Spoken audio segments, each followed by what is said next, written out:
Pembelajaran Bahasa Indonesia. Kalian harus tetap sehat, semangat terus ya. Hari ini Ibu sangat bahagia sekali dan bangga dengan kalian karena hari ini Ibu bisa bertatap muka dengan kalian meskipun secara virtual. Baik anak-anakku, sebelum kita memulai belajar, marilah kita berdoa dulu. Berdoa dimulai. Ya, selesai. Pada hari ini kita akan belajar mengenai sebuah teks ya.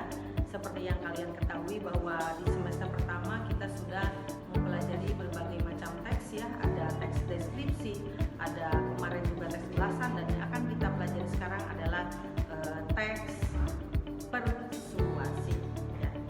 Adapun tujuan yang ingin Ibu harapkan setelah pembelajaran ini adalah yang pertama, kalian harus mengetahui apa itu teks persuasi ya.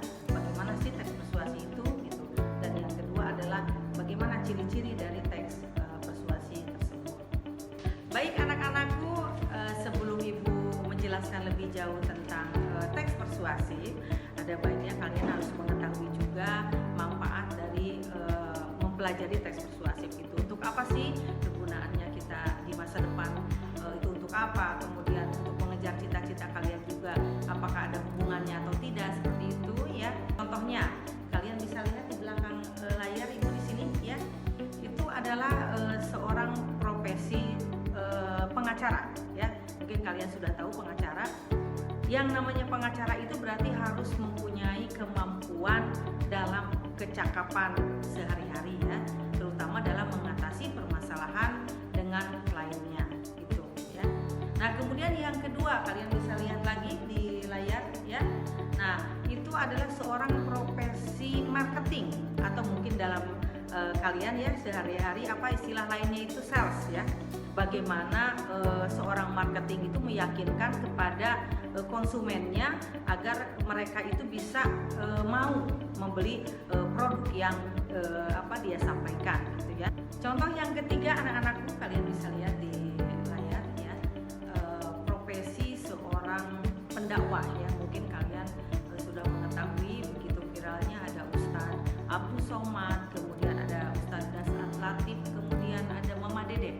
Bagaimana mereka itu menyampaikan dakwah-dakwahnya ya, dengan bahasa mereka, kemudian dengan ajakan mereka, dengan meyakinkannya mereka kepada kita, sehingga apa-apa yang disampaikan oleh mereka itu bisa dimengerti dan kita bisa mengikuti dan mendengarkan apa yang menjadi arahan mereka sebagai para ustadz dan ustazah.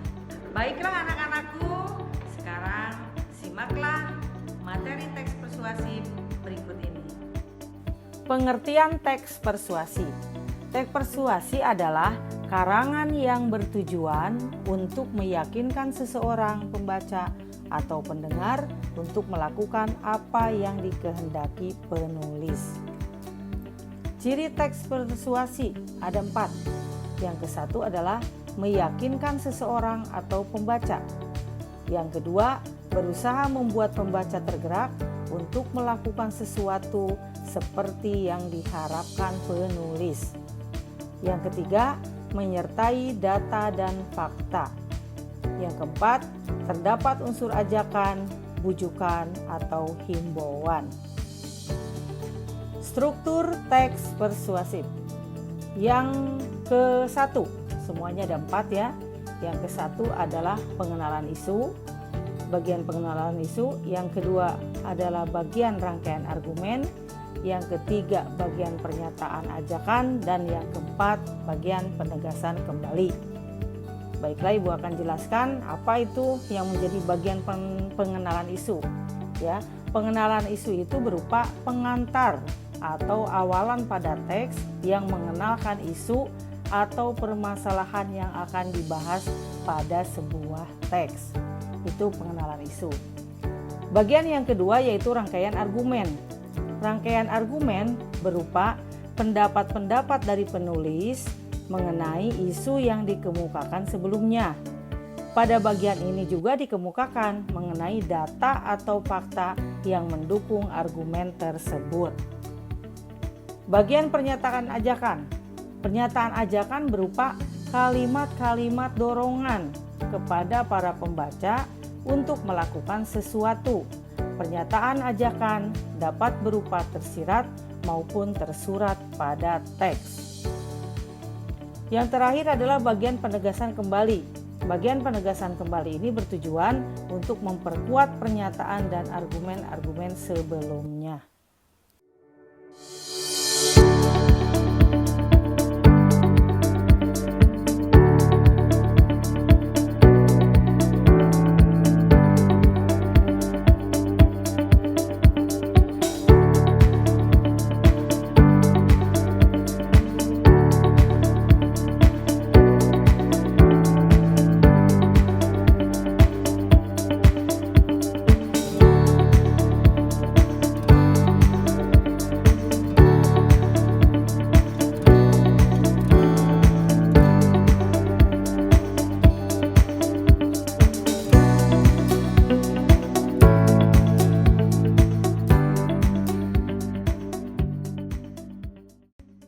Alhamdulillah, demikianlah anak-anakku pembelajaran kita hari ini mengenai teks persuasif ya. Ibu berharap semoga apa-apa yang Ibu sampaikan pada hari ini kalian bisa memahami dan bisa mengerti ya dari materi yang Ibu sampaikan. Sekali lagi, di masa pandemi ini kalian harus tetap semangat, tetap menjaga jarak dan selalu sukses berprestasi. Terima kasih. Assalamualaikum warahmatullahi wabarakatuh.